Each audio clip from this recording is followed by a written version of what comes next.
በኢትዮጵያ በተለያዩ አካባቢዎች የተጀመሩ የመንገድ መሰረተ ልማቶችን ለማጠናቀቅ 1.5 ትሪሊዮን ብር እንደሚያስፈልግ የገንዘብ ሚኒስቴር ለሕዝብ እንደራሴዎች ምክር ቤት አሳወቀ። የገንዘብ ሚኒስቴር ለሕዝብ እንደራሴዎች ይህንን ያሳወቀው ሁለት የተለያዩ የብድር ስምምነት ረቂቅ አዋጆች ላይ ከምክር ቤቱ አባላት ለተነሱለት ጥያቄዎች ማብራሪያ በሰጠበት ወቅት ነው። ሪፖርተራችን ፍስሐ ደሳለኝ ተጨማሪ ዝርዝር መረጃ አለው። ተከታትለን እንመለስ። የሕዝብ እንደራሴዎች ምክር ቤት በትናንትናው ዕለት 33ኛ መደበኛ ስብሰባው ሁለት የተለያዩ የብድር ስምምነቶችን የተመለከቱ ረቂቅ አዋጆች ላይ የተወያየ ሲሆን በኢትዮጵያ መንግስትና በአረብ ባንክ ለአፍሪካ ኢኮኖሚ ልማት መካከል የተፈረመው የ49 ሚሊዮን 550 ሺህ ዶላር የብድር ስምምነት አንዱ ነው። የብድር ስምምነቱ በግብርና ኢንዱስትሪ ፓርኮች አካባቢ የመስኖ አውታሮችን ለማስፋፋት የባለሙያዎችን አቅም ለማጎልበትና የግብርና ምርታማነትን ለማሳደግ ያለመ ሲሆን ለወጣቶች የሥራ ዕድል ለመፍጠር ጉልህ ሚና እንደሚኖረው ተገልጿል። በብድር የተገኘው ገንዘብ በሁለት ዙር የሚለቀቅ ሲሆን በመጀመሪያው ዙር 20 ሚሊዮን ዶላር ተለቆ ጥቅም ላይ ባልዋለና ተመልሶ ባልተከፈለ በጀት በአመት 1.5 በመቶ ወለድ የሚታሰብበት ነው ተብሏል። በሁለተኛው ዙር ደግሞ 29 ሚሊዮን 550 ሺህ ዶላር እንደሚለቀቅና ይህም ጥቅም ላይ ባልዋለና ተመልሶ ባልተከፈለ በጀት በአመት 2.75 በመቶ ወለድ የሚታሰብበት እንደሚሆን ተነግሯል። አጠቃላይ ብድሩም የ5 ዓመት የችሮታ ጊዜን ጨምሮ በ20 ዓመት ተከፍሎ እንደሚጠናቀቅና የ550 ሺህ ዶላር እርዳታን ያካተተ ስለመሆኑ ተገልጿል። በተመሳሳይ በኢትዮጵያና በዓለም አቀፉ የልማት ማህበር መካከል በተፈረመው የ45.1 ሚሊዮን ኤስዲአር የብድር ስምምነት ላይም ምክር ቤቱ የተወያየ ሲሆን ይሄኛው የብድር ስምምነትም ጥቅም ላይ ባልዋለና በጊዜው ተመላሽ ባልሆነ የገንዘብ መጠን ላይ የ0.5 በመቶ ወለድ ይታሰብበታል ነው የተባለው። እንዲሁም 0.75 በመቶ የአገልግሎት ክፍያ የሚከፈልበት መሆኑን ጨምሮ ከ6 ዓመታት የችሮታ ጊዜ ጋር በ38 ዓመታት ውስጥ ተከፍሎ እንደሚጠናቀቅ ተነግሯል። በእነዚህ የብድር ስምምነቶች ላይ የተለያዩ ሐሳቦችን ያቀረቡት የምክር ቤቱ አባላትም በብድር በተገኘው ገንዘብ የሚሰሩ ስራዎች ስራ አጥን ጨምሮ በድርቅና በግጭት ይበልጥ ተጎጂ የሆኑ የህብረተሰብ ክፍሎችን ያገናዘቡ እንዲሆኑ አሳስበዋል። እንዲሁም የግብርና ዘርፉን ምርታማነት ከማሳደግ በተጨማሪ የተመረተው ምርት ለገበያ እንዲደርስ የሚያደርጉ የመሰረተ ልማት ግንባታዎችም ግምት ውስጥ እንዲገቡ ጠይቀዋል። በየቤቱ ያሉ የአርሶ አደር ልጆች ለቤተሰቦቻቸው ጫና ሁለተኛ ደግሞ የመልካም አስተዳደር ችግር እየፈጠሩ ስለሆነ አካታች መሆን አለበት። አካታችነቱንና ፍትሃዊነቱን እንዴት ነው ማረጋገጥ የምንችለው? ግብርናን ለማዘመንም ይሁን የግብርና ምርቶቻችንን በሚፈለገው ደረጃ ወደ ማዕከል ወደ ውጭም ወደ ውስጥም ለማዘዋወር መሰረታዊ የሆነ የመሰረተ ልማት ጉዳይ ላይ ግን ብዙ ጊዜ የሚመጡ የብድር ስምምነቶች የመንገድ መሰረተ ልማቶች ላይ በተለይ እስካሁን እኔ ማስተዋወሰው የለም። ለምንድነው ገንዘብ ሚኒስቴር የዚህ የብድር ስምምነት ታርጌት ላይ መሰረተ ልማት ዘርፉን የሚደግፉ የብድር ስምምነቶችን አጥንቶ ማያመጣው? የማቃመስ ስራ እንዳይሆን እሰጋለሁ።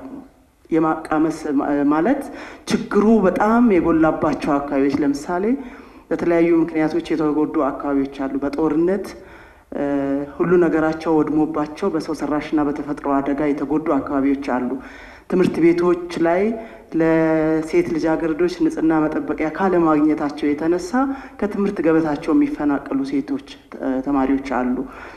እናቶችም ጤናቸውን የሚጠብቁበት ጤና ጣቢያዎች በመፍረሳቸው የተነሳ በቂ የሆነ አገልግሎት የማያገኙበት እጅግ በጣም አሳዛኝ የኑሮ ሁኔታ ውስጥ ያሉ ስላሉ ትኩረት ለነሱ ቢደረግ። ከምክር ቤት አባላት ለተነሱ ለነዚሁ ጥያቄዎች ምላሽና ማብራሪያ የሰጡት የገንዘብ ሚኒስትር ዴታው ኢዮብ ተካልኝ የሚፈጸሙ የብድር ስምምነቶች ቅድሚያ የሚሰጣቸው ጉዳዮችን ታሳቢ ያደረጉ ናቸው ብለዋል። በሌላ በኩል ከምክር ቤቱ አባላት ለተነሳው የመንገድ መሰረተ ልማት ስራዎችን ለተመለከተው ጥያቄው ትክክል መሆኑን ጠቅሰው በተለያዩ ቦታዎች የተጀመሩ መንገዶችን ለማጠናቀቅ ግን 1.5 ትሪሊዮን ብር እንደሚያስፈልግ ተናግረዋል። የዚህ ፕሮጀክት ሐሳብ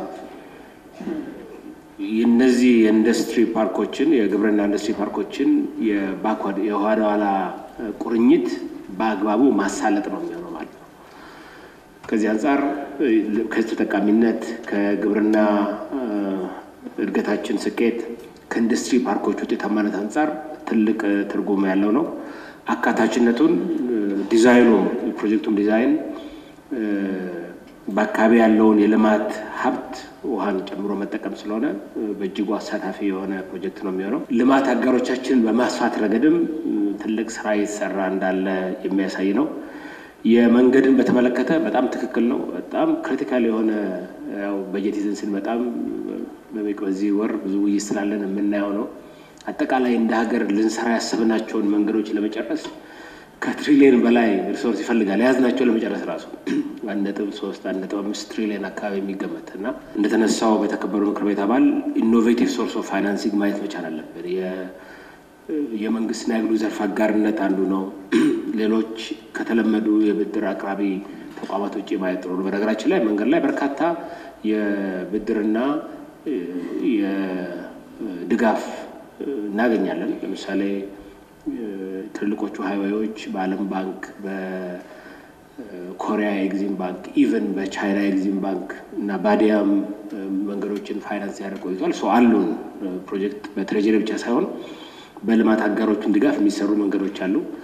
ግን በቂ አይደለም የተባለውን ወስደን እኛም ክፍተቱን ያያየን ስለሆነ በስፋት በሀገር ውስጥም ገቢ ማሳደግ በያውቁ ደግሞ ከልማት አጋሮች ሀብት ማሰባሰቡን አጥላክረን እንቀጥል ይሆናል። ሁለቱም የብድር ስምምነቶች የግብርና ዘርፉን ወደ ዘመናዊ የመስኖ የግብርና አሰራር ለማሸጋገርና ከግብርና ኢንዱስትሪ ፓርኮች ጋር ለማስተሳሰር እንዲሁም ከ5 እስከ 17 ዓመት ዕድሜ ክልል ውስጥ የሚኖሩ ልጃገረዶችንና እናቶችን የጤና አገልግሎት ሽፋንና ጥራት ለማሻሻል የበኩላቸውን አስተዋጽኦ ያደርጋሉ ተብሏል። የህዝብ እንደራሴዎች ምክር ቤት በዚህኛው በአራተኛ ዓመት የሥራ ዘመን 33ኛ መደበኛ ስብሰባው በኢትዮጵያ መንግስትና በአረብ ባንክ ለአፍሪካ ኢኮኖሚ ልማት መካከል እንዲሁም በኢትዮጵያና በዓለም አቀፉ የልማት ማህበር መካከል የተፈረሙ የብድር ስምምነቶችን በሙሉ ድምጽ አጽድቋል።